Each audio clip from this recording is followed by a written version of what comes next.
There's this great study by Jacobin and YouGov called Common Sense Solidarity.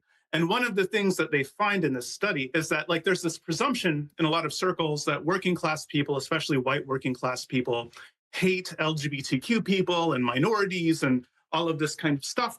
What they find is that's not the case. Working class people just have different priorities in terms of messaging, in terms of the ways policies are structured. So, some examples that they give are that affluent professional type people really like policies that are targeted towards particular identity groups. And they really like messaging that emphasizes racism, sexism, celebrating differences, celebrating identity, and so on.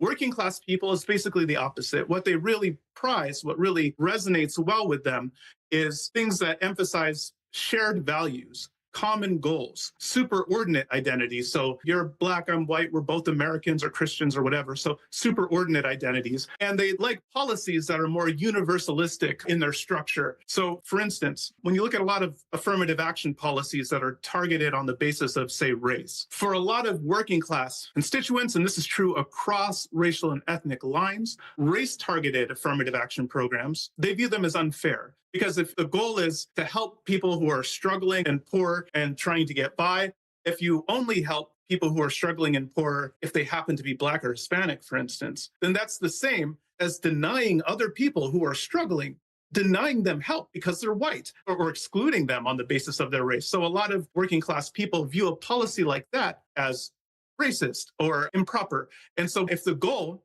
is to help people who are desperate and struggling, then the priority should be to target people on the basis of class. And the upside of that is that Black and Hispanic people will disproportionately benefit from that